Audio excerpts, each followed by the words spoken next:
In part 1, we briefly looked at the sexualization of children and the normalization of pedophilia in our society.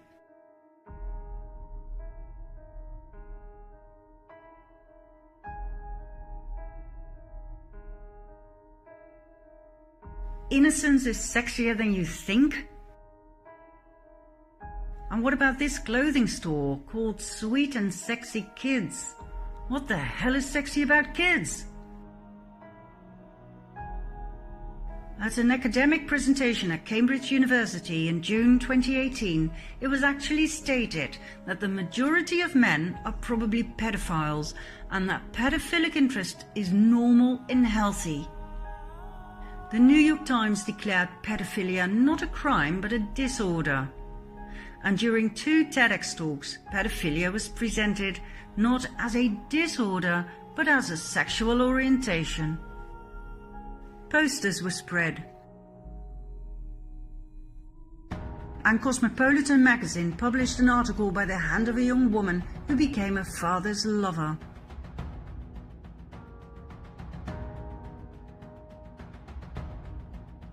Now, of course, in order to make all of this legal, the age of consent had to go down, so that having sex with a child would no longer be a crime. No problem. Judges and politicians at the highest level did their utmost best to take care of that.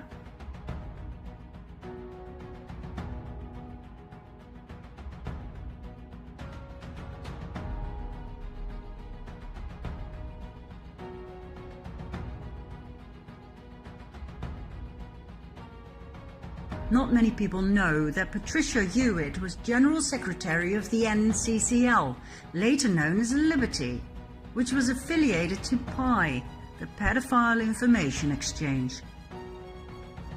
Then there's former British Prime Minister Theresa May, who thinks pedophiles should be allowed to adopt children too. When you study the patterns of this topic, it seems there is a larger plan behind it all.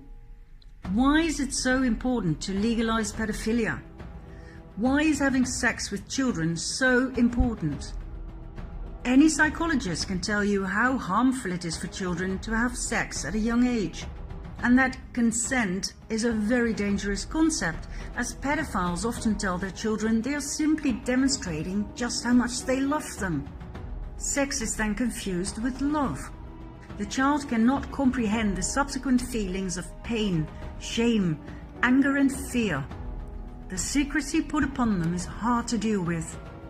All of this results in great trauma. Why then would a society push pedophilia down our throats? Bit by bit, step by step, normalizing it so that we grow to the idea instead of reject it. Why create a society of traumatized people? Why are pedophile logos used in children cartoons, Disney movies, candy and ice cream, child protection centers, adoption agencies, in business and in politics? Meet Sheila Jackson Lee, member of the House of Representatives, proudly wearing her young boy lover ring. What is going on here? Let's follow a lead. Check this out.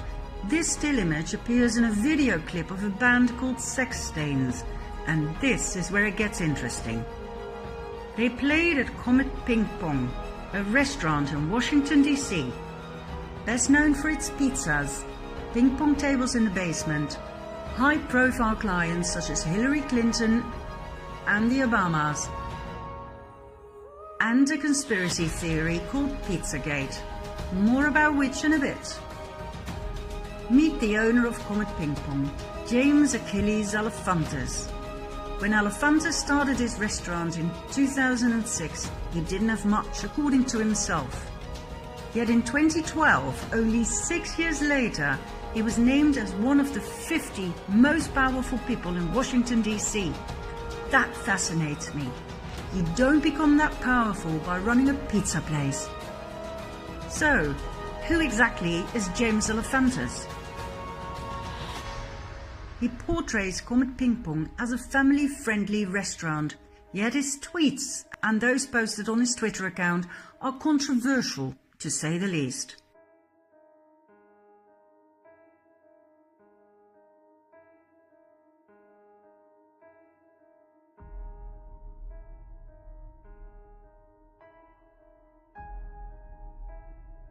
It's clear that Elephantis loves art. Comet Ping Pong often displays the work of artists with a very specific taste. This is the work of Arrington de Dioniso.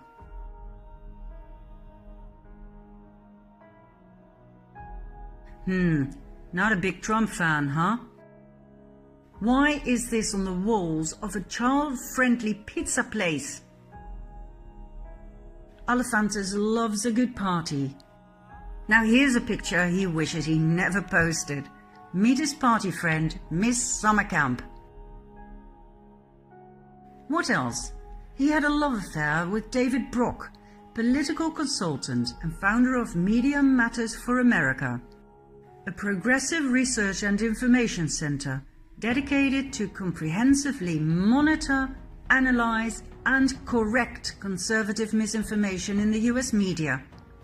In other words, an organization for censorship. Brock's Media Matters received $1 million from none other than George Soros back in 2010. Brock also founded Correct the Record with the sole purpose of censoring all negative reports on Hillary Clinton on social media. Censorship once again. So, James Elephantis is definitely a lead we must follow. What else do we know about him?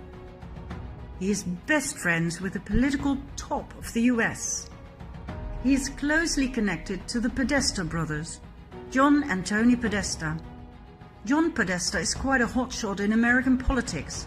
He was White House Chief of Staff to President Clinton, Counselor to President Obama, and Chairman of the 2016 Hillary Clinton presidential campaign. Tony Podesta is a political lobbyist and art supporter. He and his ex-wife Heather collect the work of, for instance, the Dutch artist Margie Geerlings.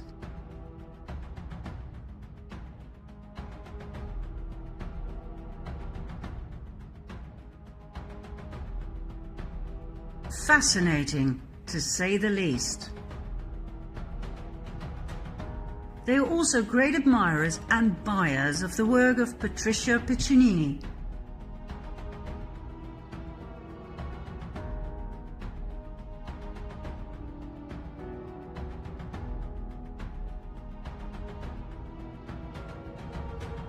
And what about the work of Biljana Đurđević that actually adorns the Podesta's living room?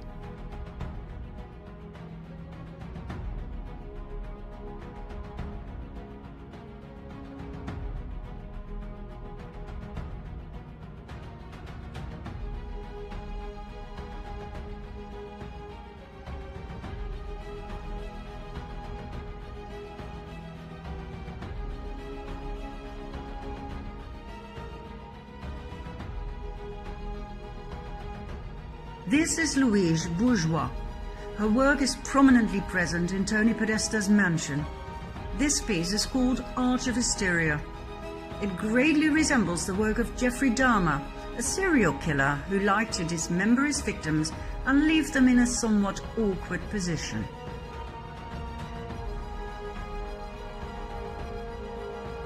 And then there's the most interesting work of Kim Noble, a survivor of severe trauma in early childhood, which left her with 13 alter personas. Her artwork shows the horrific things she experienced as a young child, like torture and rape.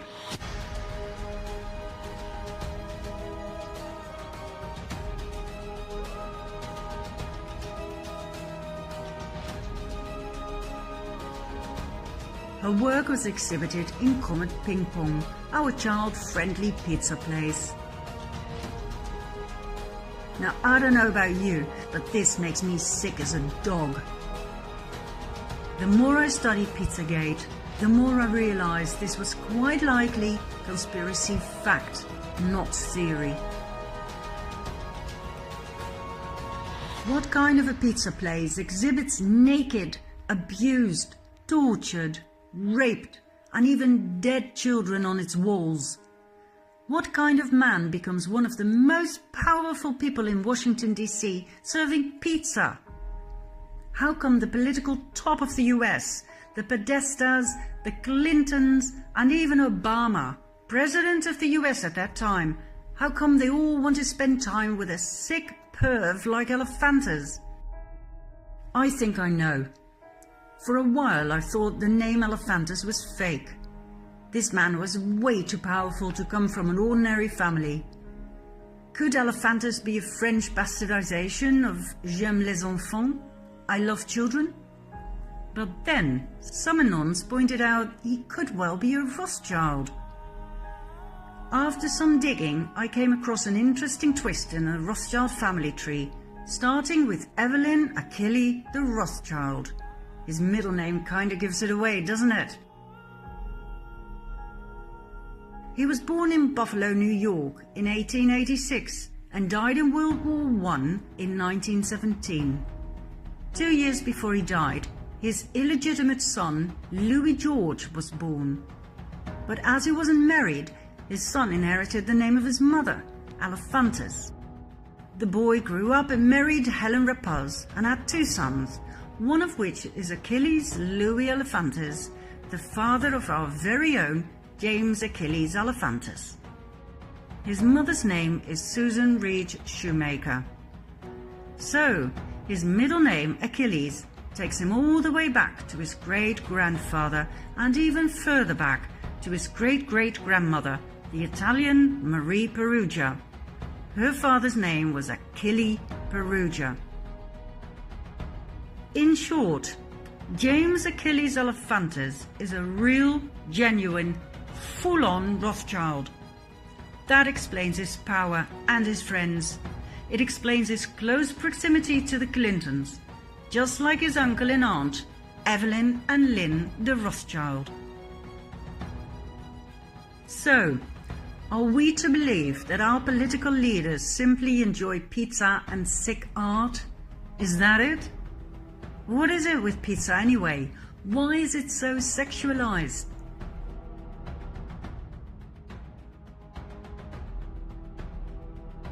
What's with the Besta Pizza pedophile logo, which by the way was quickly changed the moment Pizzagate became an item?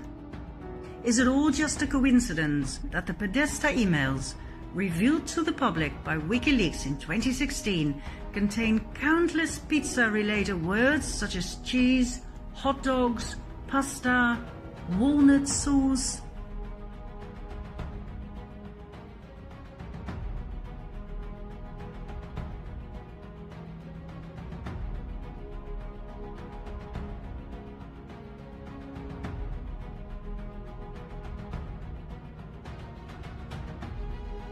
When you actually know what those words mean, which is common knowledge in the sex industry, these emails suddenly become shocking.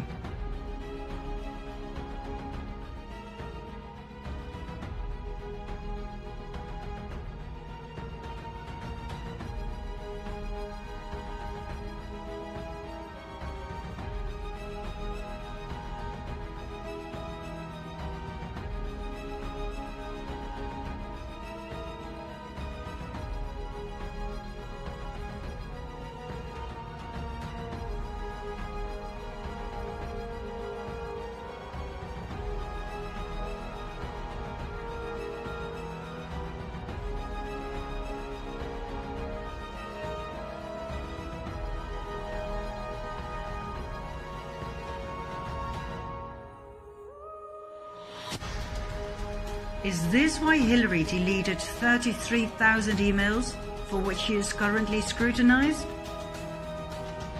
Does that explain what Obama meant when he ordered $65,000 worth of hot dogs and pizza flown in from Chicago to the White House in the middle of the night for a private party? Is that why Hillary emailed Obama warning him he needed to be more careful next time? The hot dogs can come, but if you make a spectacle out of it, that will be our downfall. And I think it would be wiser to restrict this activity to our predetermined locations. Really? For a few hot dogs?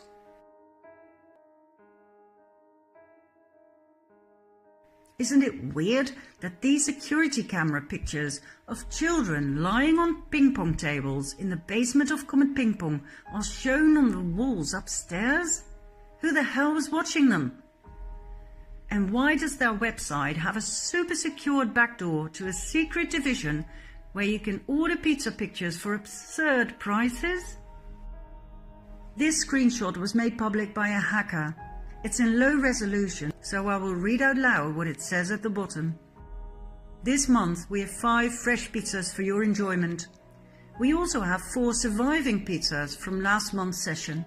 All are on sale at an extremely low price, as they are in poor health and not expected to survive.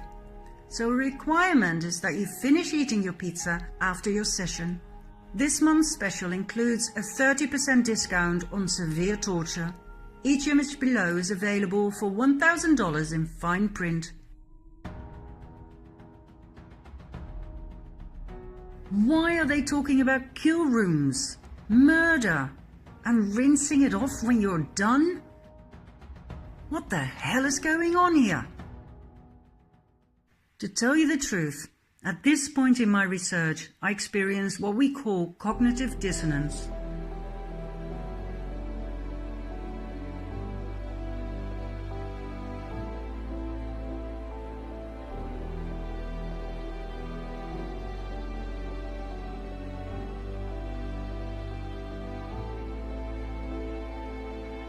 What I'd found out was so contrary to my belief system that I wanted to dismiss my discoveries. It just could not be true that the people we trust, the ones we vote for, were so evil. I simply could not handle the facts. How could people so charming and intelligent be part of a child trafficking pedophile ring where children were tortured, raped and killed for pleasure? Or, as I would later find out, for something even more horrific? I felt like I'd ended up in a nightmare. All I wanted to do was dismiss it all. Couldn't it just be all coincidence that the Clintons and the Obamas and Trudeau, beautiful, charming Trudeau, had surrounded themselves with the wrong friends? If their friends are all pedophiles, that doesn't mean they are, right? And maybe they don't even know about their friends' sexual preferences? I mean, I know Bill Clinton's healer, the Brazilian John of God, was recently arrested for keeping sex slaves whom he made pregnant time and again. I know he admitted to selling the babies for thousands of dollars and killing the slave mothers after 10 years of giving birth. I know the main whistleblower in this case suddenly died a suspicious death, but come on! How could Bill Clinton have known? And I know he went to the private island of convicted pedophile Jeffrey Epstein. I know he was on the passenger list 26 times, together with other sex offenders like Kevin Spacey, who was recently arrested for multiple rape accounts, among others with young boys.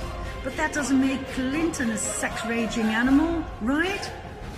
I know he was investigated for the rape of a young boy by Jenny Moore, a former police officer who informed the FBI and the Department for Homeland Security, after which he suddenly died in a hotel room. But that doesn't make Bill Clinton a murderer, does it? I decided to do more research. I needed more supporting evidence. I went back to the artwork. I was intrigued by the bathroom or swimming pool or whatever it was. Where was it? When this appeared on 8chan, I knew I was on the right path. Not just me, but thousands of anons searched for it and found it. It actually existed. Do you want to know where it is? Come with me to part 6.